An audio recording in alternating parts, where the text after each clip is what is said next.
Higher secondary विद्यालय ताप से वरिष्ठ व्याख्याता श्री परमाल सिंह नगरिया सर उपस्थित है। ये चांद में एक ऐसा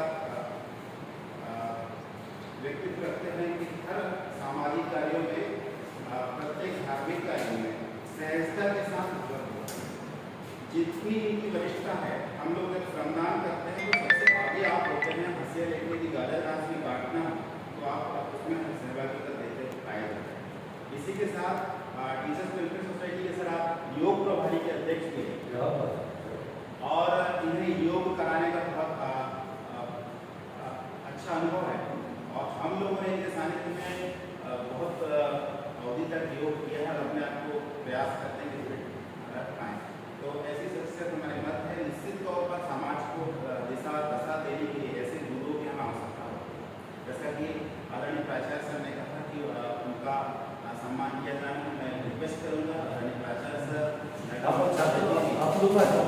सबके साथ परिश्रम सर आदरणीय डॉक्टर मसीह जी, जो कि न केवल अपने विद्यालय की महाविद्यालय की बल्कि पूरे राष्ट्र के लिए एक प्रेरणास्रोत व्यक्तित्व है, जो अपनी इस उम्र में भी जो ओज ऊर्जा लेकर आते हैं और जिस अंदाज में अपनी बात रखते हैं, लगता है कि अपने विचारों की आंधियों के साथ आप युद्ध लड़वा रहे हो। और गुरु चाणक्य ने यही कुछ किया था कि चंद्रगुप्त को लड़वाने के लिए अपने विचारों को दिया था। वही विचार मसीह जी हमारे बीच में उपस्थित है।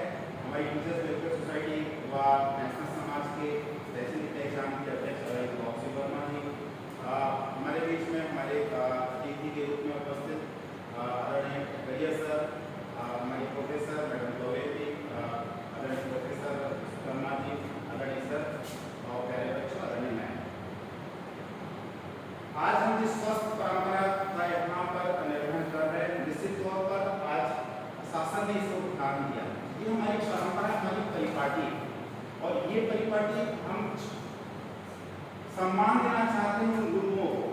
जैसे हम माताओं को सम्मान देते हैं कि हमारे शारीरिक पोषण के लिए वो कितनी मेहनत जद्दोजहद करती है। वो एक दिन पहले से सोचने लगती है कि कल मैं क्या पकाऊंगी या मुझे कैसे अपने बच्चे को पल्लवित करने के लिए, उसे बलवान बनाने की क्या किन पोषणों की आवश्यकता होती है। वैसे ही गुरु यहाँ से चॉप एंड टॉप करने नहीं आता है। गुरु क्या करता है, पहले से उसके मस्तिष्क में चल रहा होता है कि मैं कैसे बौद्धिक विकास करूँ।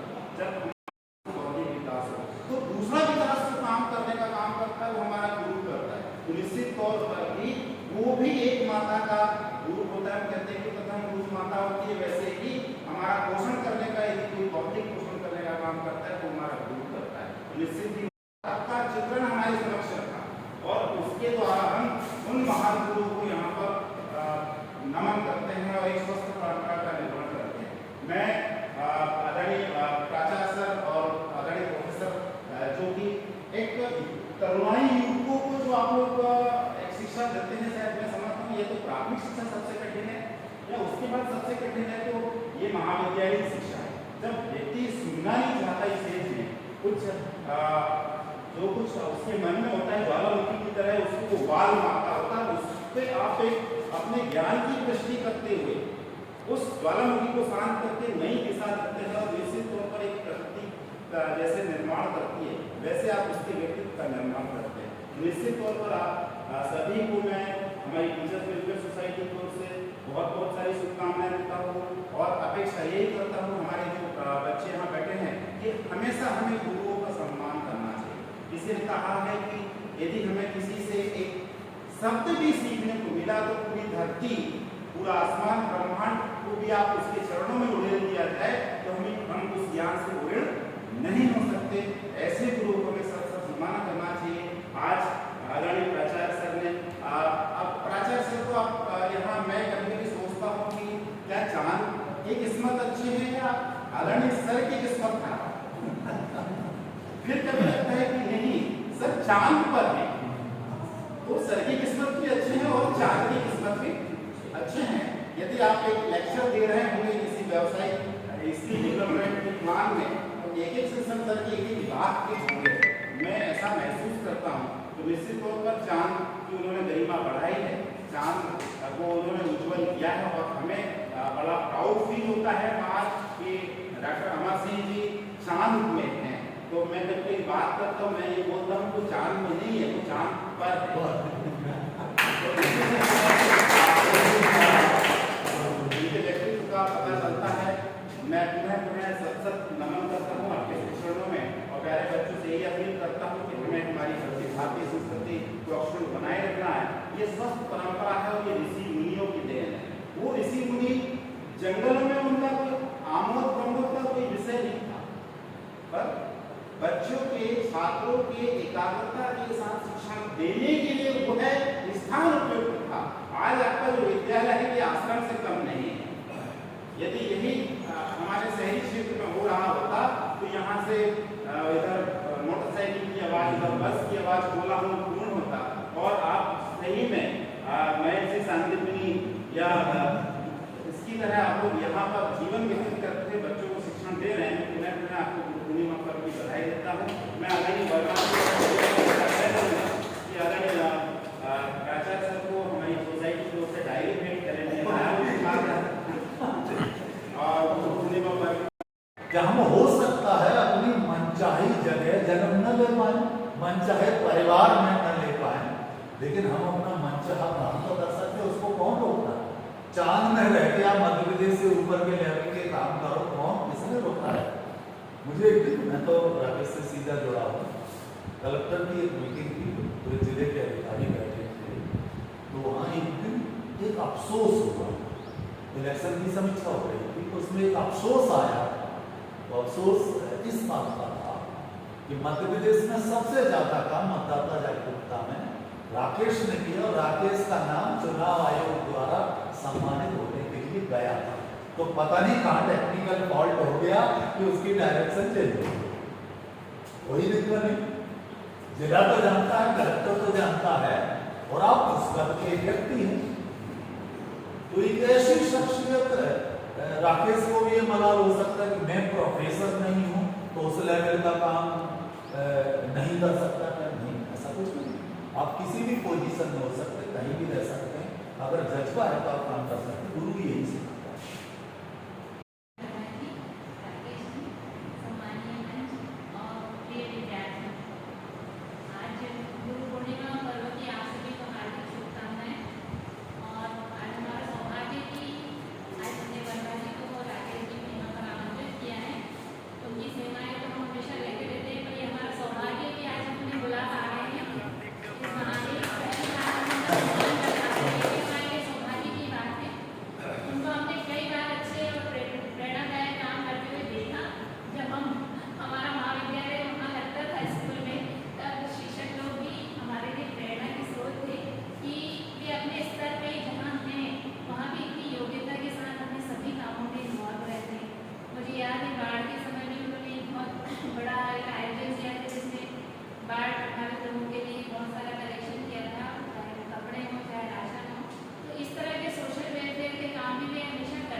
गुरु और शिष्य की परंपरा को जो धीरे धीरे हम उससे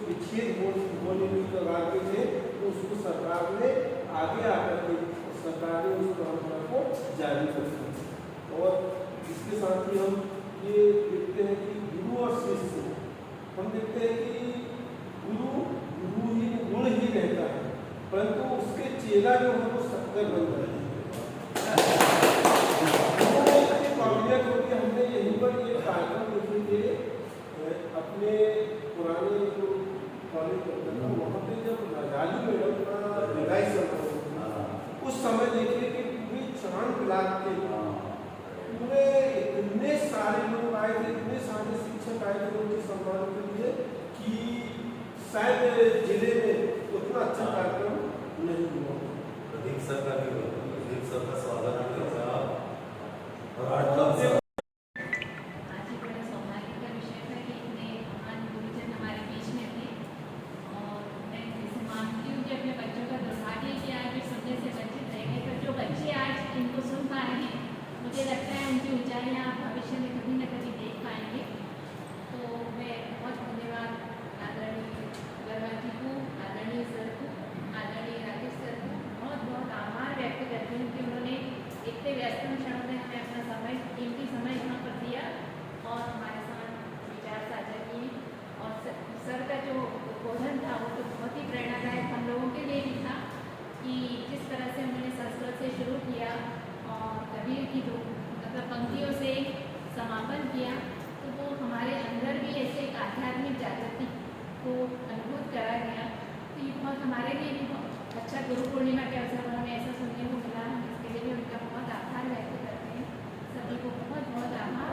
ये बच्चे सभी स्टूडेंट को थैंक